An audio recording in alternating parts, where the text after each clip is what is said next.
तिलका मांझी का जन्म बिहार में 11 फरवरी 1750 में हुआ था। जन्म के बाद उनका नाम जबरा पहाड़िया हुआ।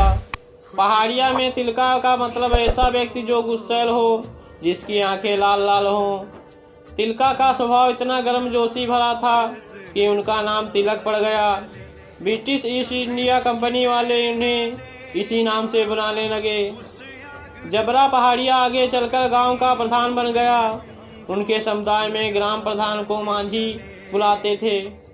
इस तरह जबरा पहाड़िया तिलका मांझी बन गया। अंग्रेजों द्वारा उसके लोगों पर किए जाने वाले अत्याचार देख कर ही वो बड़ा हुआ। पहले से ही वो दिल के किसी कोने में छिपी स्वतंत्रता की आग को, गरीबी की जमीन, खेत खलिहान आदि पर अंग्रेजों के अवैध कब्जे ने हवा दी। 1707 में औरंगजेब की मौत के बाद बंगाल मुगलों के हाथ से छूटकर एक सूबा या प्रोविंस बन गया।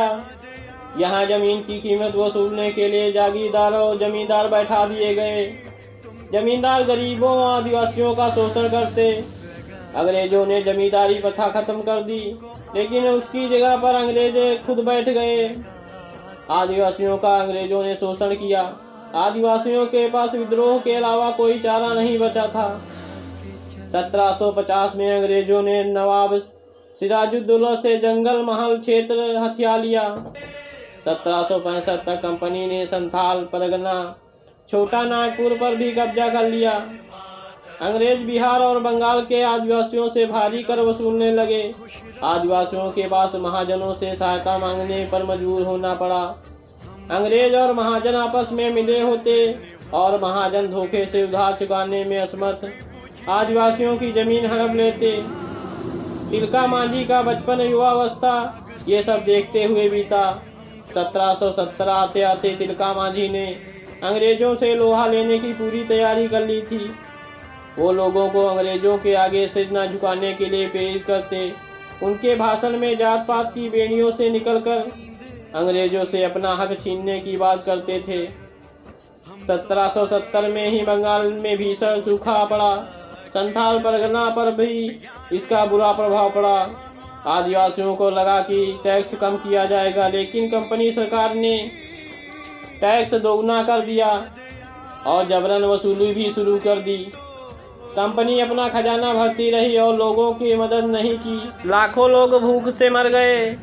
अंग्रेजों के खिलाफ लोगों की नफरत बढ़ रही थी। तिलका मांझी ने भागलपुर, बिहार में रखा खजाना लूट लिया। टैक्स और सूबे की मार झेल रहे गरीबों और आदिवासियों में मांझी ने लूटे हुए पैसे बांट दिए।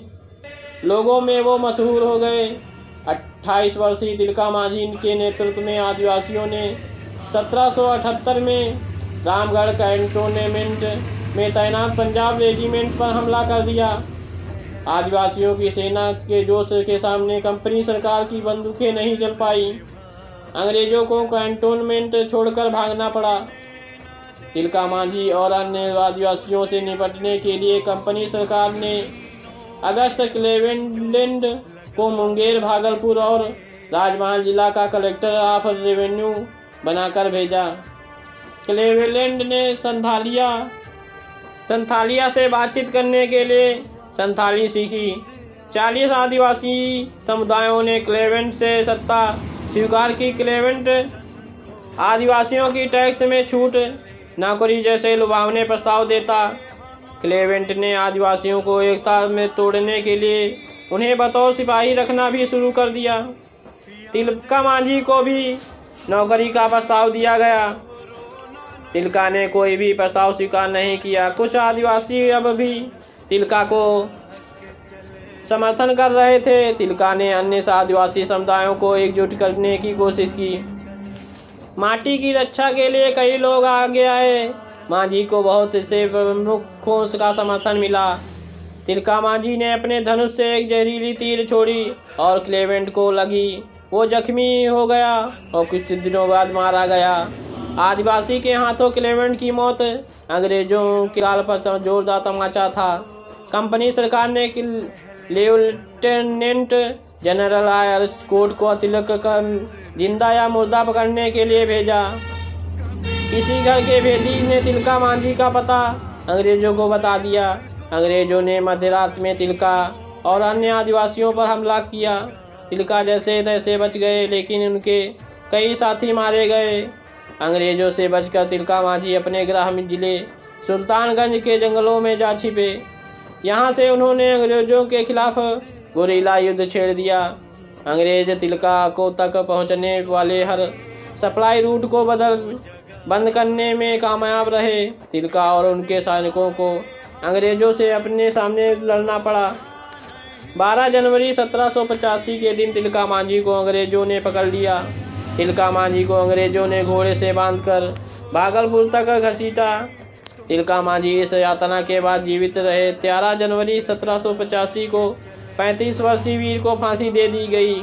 ऐसी ही नॉलेजफुल जानकारी पाने के लिए हमारे चैनल को लाइक और शेयर सब्सक्राइब करें और बेल आइकन को भी दबाएं। जय हिंद।